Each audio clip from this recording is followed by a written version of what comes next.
story you are about to see is true. The names have been changed to protect the innocent.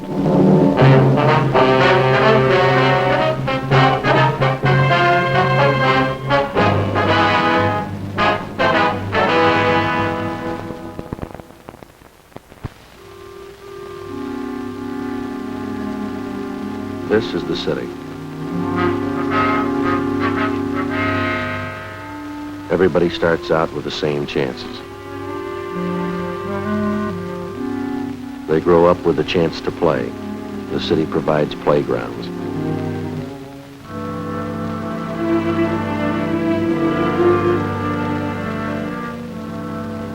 Public schools give them a chance to learn.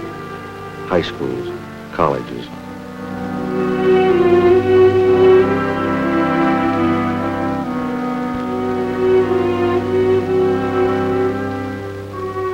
They all have an equal chance to obey the laws.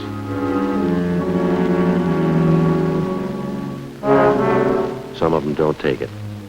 That's why I have a job. I'm a cop.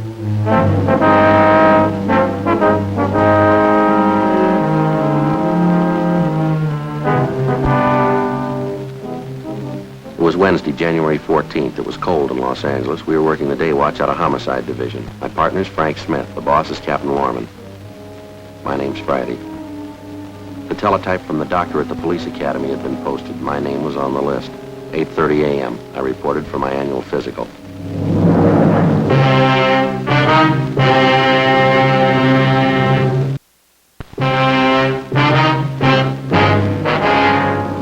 Looks fine, Joe. I'm going to have to pass you. You mean I'm okay for another year, huh? Yeah. How about that shoulder? What? Gunshot wound. Ever bother you? No. When we took the x-rays, it looked like you were going to have trouble with it. Chip bone? Mm-mm. You sure you'd never have any trouble with it? No? Well, once in a while in the wet weather, it kind of aches a little bit, you know. Yeah, that happens. How old are you, Joe? 33. Still Central Homicide? Mm-hmm. Serial number? 2288. 288. Yeah, well, guess that does it. You can get rest. Okay, thanks. Keeping you pretty busy, are they, Doc? 4,200 men. Keep you hopping.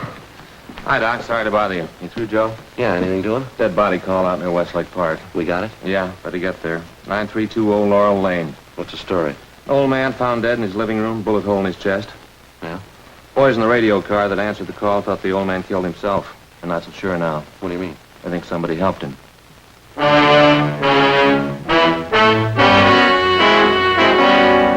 8:45 a.m. We left the doctor's office at the police academy and we drove to the address in the Westlake area where the shooting had been reported. The dead man was identified as Martin Latimer, age 68, a retired owner of a couple of neighborhood grocery stores in the city. He was lying sprawled partly on his side on the floor. There was a bullet hole in his chest just above the heart where the slug had entered the body. There was another larger wound in the back through the right shoulder blade where the bullet had emerged. Approximately 5 feet from the body was a chair. There was a Winchester rifle wired firmly to the top, its muzzle pointing directly above the spot where the body lay on the floor. A thick white string was wound firmly around the trigger of the rifle. It ran through a metal ring on the stock of the gun and stretched across the room where it had been tied to the dead man's left index finger. At first glance, it seemed like an obvious suicide arrangement. Officer Harkness, one of the men in the radio car who answered the call, didn't agree. I don't know, Sergeant. Maybe I'm all wet. Just doesn't gel right for me. Who found the body, Harkness? Next door neighbor, Mrs. Donworth. My partner's with her now. Did you fellas call the crime lab? Yeah, they're on their way. The old man the only one who lived in the house here? Yeah, that's what the neighbor told us. Sure would like to see what the crime lab crew's going to think of it. Why, what's the big question, Harkness? Well, I know it's none of my business, Sergeant. You fellas are the detectives. I just couldn't help but notice, though. Yeah, what's that? Over there, that rifle wired to the back of the chair. Yeah? Take a sight along the barrel, see what you think.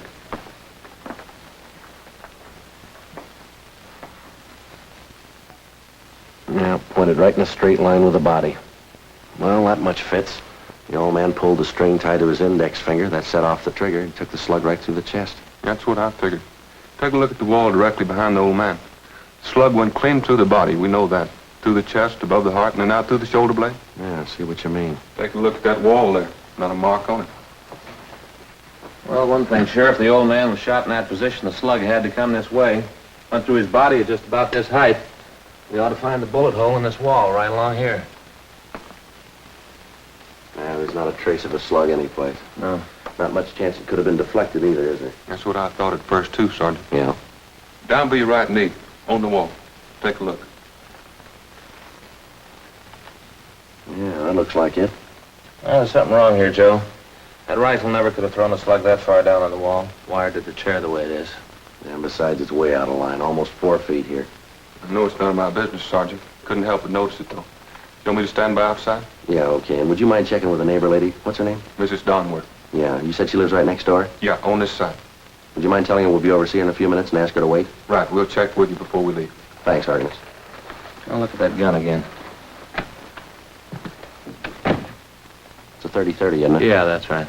Sure doesn't add up too well, does it? Even if the old man jerked the gun when he pulled the trigger with that string arrangement there, the slug couldn't have passed through his chest, out his back, and then hit the wall where it did. Joe, stand right behind the body, will you? Let's see if we can line this thing up. No, a little more to the left. A little more. More like this? Yeah, that's it. Let me see.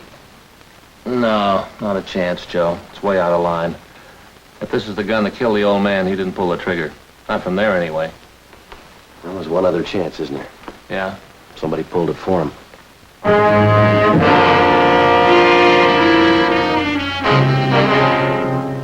Sergeant J. Allen and a crew from the crime lab arrived and went to work. We put in a call to the coroner's office and asked them to remove the body.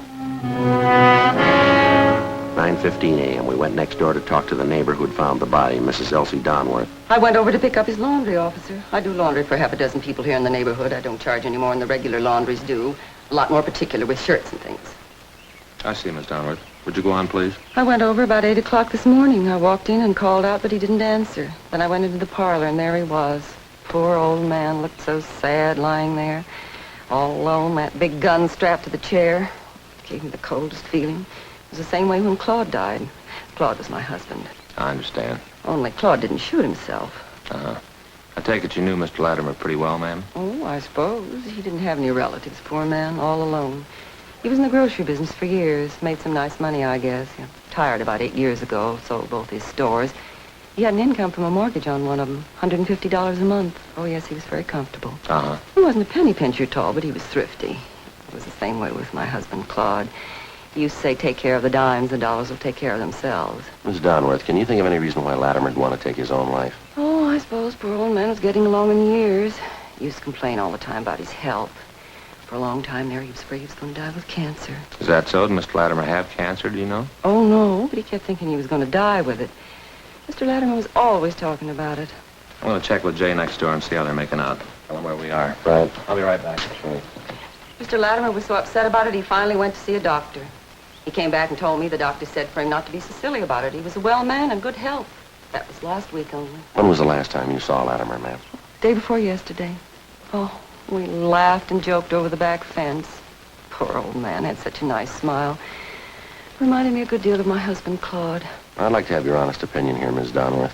Do you think Latimer killed himself? Well, I suppose. That rifle in there, that terrible contraption. See you in a minute, Joe. Yeah. Excuse me, Miss Donworth. Surely.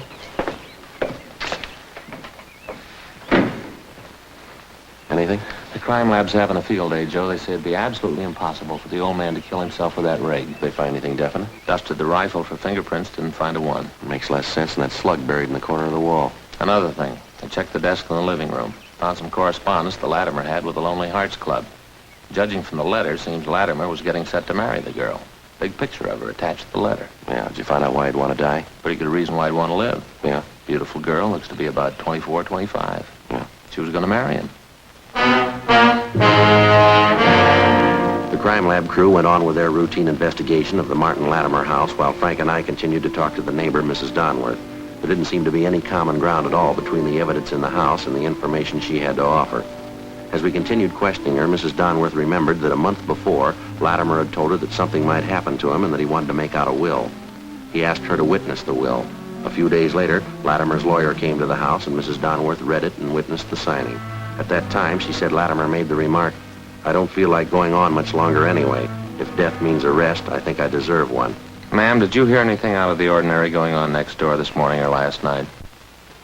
No, there's nothing I heard from next door to remark about. Of course, it's so noisy around here that time of morning you can't even hear yourself think. How's that, ma'am? The trucks passing by, up and down every morning. Not small trucks either. They start in at 6 a.m. and they rattle past for 2 or 3 hours at least. Could you give us the names of some of the other people on the street who knew Mr. Latimer pretty well? Yes, I suppose. I don't think any of them knew the poor old man as well as I did. Most of them are younger folks, parties and things, you know. When you get up around 65 or past it, like Mr. Latimer, parties don't mean so much anymore. I understand. Yes, just a nice, quiet home with good heating system, good books on the shelf, and good man around the house. About all you can ask for. Well, thank you very much, ma'am. Here's our card. If you think of anything else, please call us. All right. Frank Smith. That's you, huh? That's right, homicide, extension 2521. Just one more thing, Miss Donworth. We understand Latimer was corresponding with several women through a Lonely Hearts Club. Did he ever mention that to you by any chance? No, he never did. I saw the circulars and stuff around his house, though. And Latimer never mentioned any of the women that he corresponded with, huh? Well, I pretended I didn't know about it. He never brought it up. I don't understand why he'd want to meet a lady that way. All most of them are looking for is a man with money so they can quit work and lay around the house. Well, thanks again, Miss Donworth. Yes, poor old man. Wonder what made him write letters after silly women. A little good they'd have done him. He wrote letters all over the country. Yes, ma'am. I'm getting tired of working myself. He could have saved the postage, too. Ma'am? I was right next door. I would have married him in a minute.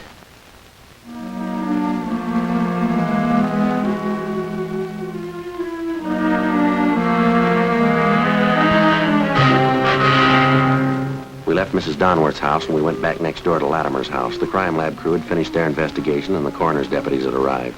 They took the body downtown for autopsy. We talked over the crime lab findings with Sergeant J. Allen, and he felt the same way Frank and I did. The theory that Latimer had shot himself to death was possible in many respects, but it was far from plausible. We checked through Latimer's correspondence with the women he contacted by mail, especially the young girl he obviously intended to marry, judging from his letters to her. Her picture showed her to be brunette, dark eyes, young, very attractive. The inscription read, "With love, Catherine." There was no return address either on the photo or on any of the letters. 9:52 a.m. We put in a call to the mail club. Yes, ma'am. We may drop down to talk to you. Thank you very much. Goodbye. What'd they have to say? Well, it might be, Joe. Club secretary says they've been having trouble with somebody who signs a picture just like this one, with love, Catherine. I described the picture. Secretary says it's the same girl. What's the angle? Well, the girl doesn't belong to the club, but somehow she got a list of the members and their addresses. She writes to them, usually old men, gets them set for marriage, and they send for her. Yeah. Her letters come from the east, usually different cities. She writes and asks for train fare out here. The men send her the money for clothes and train fare, and that's the last of it. She's gone. Well, it adds up all right, doesn't it? There's one letter here. This one.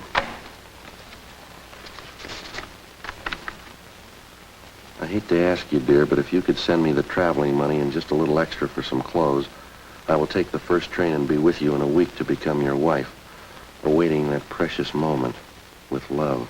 Kind of pours it on thick, huh? What's the date on that one? Let's see. Mailed December 30th. That's 14 days ago. What do you think, Joe? I don't know. It's possible. She could have showed up, tried to grab all the old man's money she could find. Maybe he caught her at it. She killed him, rigged up this phony setup to make it look like Latimer shot himself. It'd hold more water if we could find out she really came here. Maybe we'd better start ringing a few doorbells. The other neighbors might come up with something. What do you say? Let's take another look at that girl's picture, huh? Here you are. No photographer's name.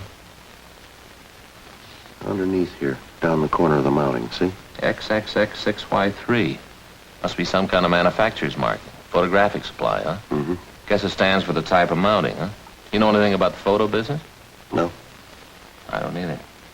Well, let's find somebody who does.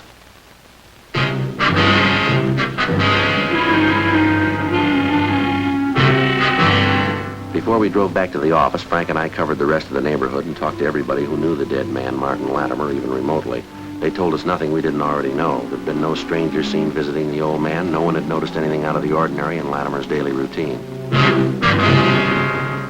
3 o'clock that afternoon, we checked with a photo supply firm where we found out that the symbols stamped on the cardboard frame of the photograph signed Catherine were symbols used by a photo supply company in San Francisco. We went back to the office and got in touch with the San Francisco firm. We were told that the symbols indicated the style and size of photographic mountings, and further, that this particular type of mounting was distributed only throughout 7 western states. They gave us a list of 18 photo studios in Los Angeles who kept this particular mount in stock. It was a long chance, but we started checking them out.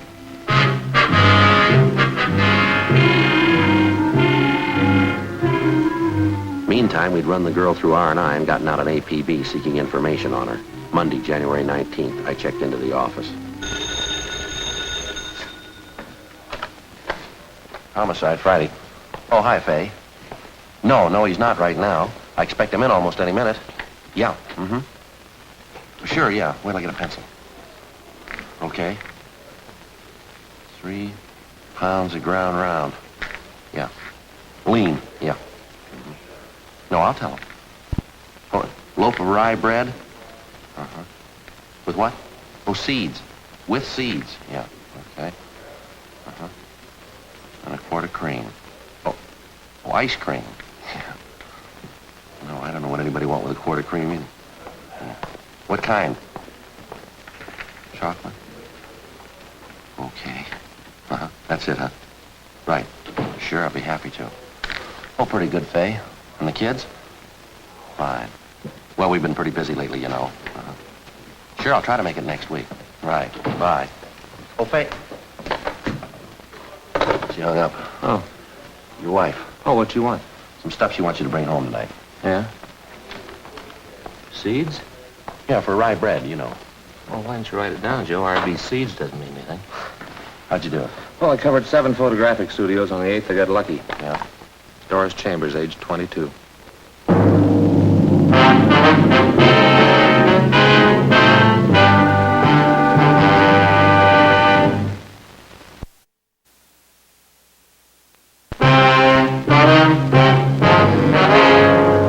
Monday, January 19th, 10:30 a.m. The proprietor of the photo studio on Melrose Avenue had identified the girl in the picture.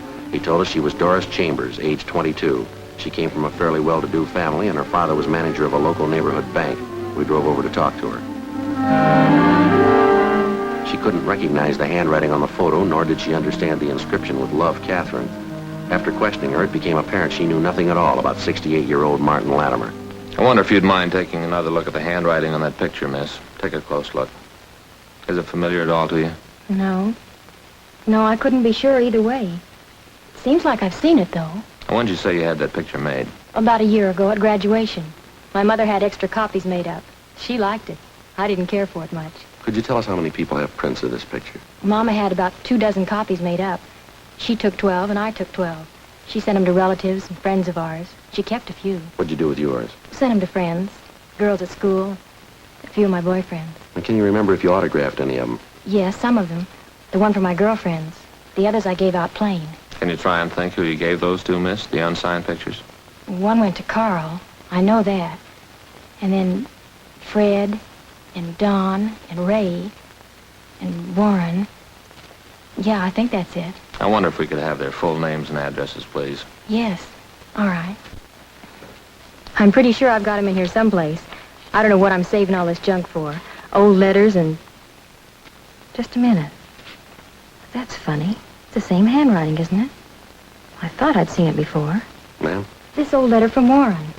See the writing? Doesn't that look the same to you? Looks close, Joe. Yeah, we'll have Don Meyer in handwriting check it over.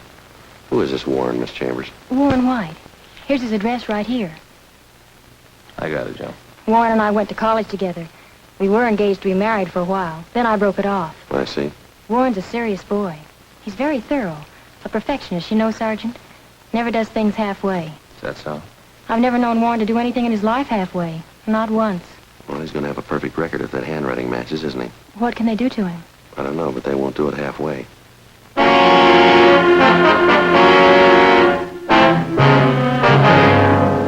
11:02 a.m. We left the home of Doris Chambers and drove down Beverly Boulevard to 743 North Clairwood Avenue, an apartment house where the suspect was supposed to be living. We talked to the manager, and he told us that Warren White had moved without giving notice 5 days before on January 14th. The same day, 68-year-old Martin Latimer was found dead in his home. We got on the phone, talked to Doris Chambers again, and she gave us a lead on Warren White's married sister. The following day, we located the sister of the murder suspect, and she told us that her brother Warren had phoned that morning and asked for an emergency loan of $200, which she didn't have. The sister gave us White's new address, and we checked it out. We had the manager let us in White's apartment. It was one of those run-down, futuristic-style apartment houses built somewhere around the mid-30s. It was on a high, narrow road above Sunset Boulevard overlooking most of Hollywood. White wasn't in, and the manager said he wasn't expected back until early next morning.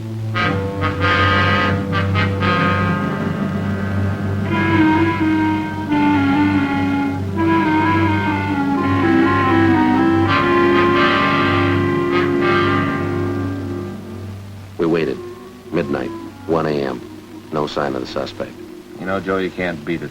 The view from up here is beautiful. Yeah, it's nice, isn't it? You ought to look around and find a place like this for yourself. Be great. Well, the rent's too high up here. Well, it's the location, I guess. You know, people love hillsides, love to be high. The higher you are, the more it costs. First, the location is great. Public school right down there. And if you take Sunset Boulevard down to the freeway, you're in the city hall in 10 minutes. It doesn't take me much longer. In about 20 minutes is all. Yeah, but you don't have the view, Joe. Oh, smell that air. What time you got? 1:45. We waited. 3 a.m., 4 a.m., 4:30. It was cold. Still no sign of the suspect, Warren White. 5 a.m., 5:30. 6:30, 7 a.m., 7:30. We kept waiting. No sign of the suspect. We called the office and arranged for a relief. 8 a.m. We could hear groups of youngsters passing by outside, trooping into the main yard of a school just below the apartment house. We kept waiting. 8:15 a.m. Come on in. What is this? What do you want? You Warren White? Yeah. Stand still. He's clean, Joe. Well, what do you want? Police officers. You been drinking? Yeah, a little. But it's all right. Why don't you sit down, officers? I'm not going to give you any trouble. What do you mean? I killed him. Maybe I'll never know why, but I killed him. Sit down, officers. Some bourbon in the kitchen. You want some? No, thanks. Why'd you kill the old man, son? You want to tell us? I don't know. Probably 100 reasons. Not sure of any one of them. Something I never realized before. Yeah? I mean, killing a man, taking a human life. I guess nobody knows what it is till they do it. Most complicated thing in the world. You must have had a reason for it, killing him, rigging it for a suicide. Do you have anything against him? I hardly even knew him. I used that picture of Doris to fool him. Made some good money doing it. I needed it. You willing to give us a statement about the whole thing? I haven't anything to hide, officer. The minute I killed him, I knew it was over. Right there in that 1 minute. I knew you'd come and find me somehow.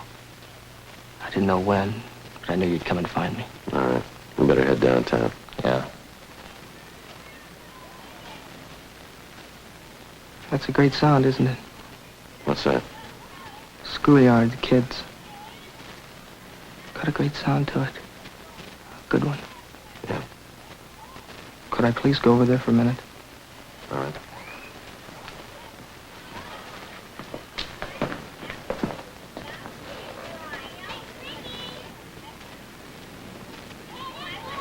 All right. How can anybody figure it? You start in the schoolyard, like those kids down there, running around, yelling. I started the same. Yeah. I wonder what it is that happens. An 8-year-old red-headed kid. Must be one down there now. Other kids will grow up, get jobs, work and die. It'll be all right. Yeah. One kid will end up in an alley with a gun in his hand. How can anybody figure it? I wouldn't know. Bunch of kids playing in a schoolyard. Someday one of them's a killer. Yeah. You tell me, what's the answer?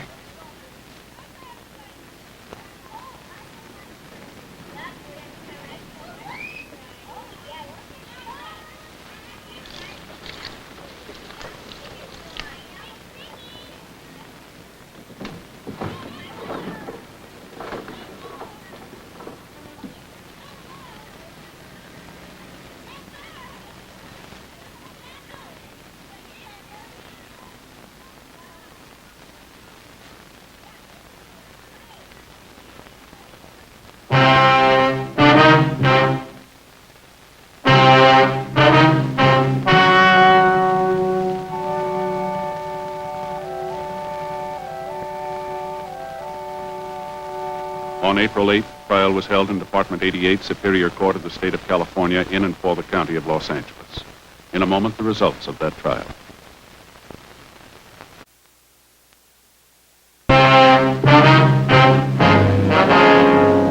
The suspect was tried and convicted of murder in the first degree.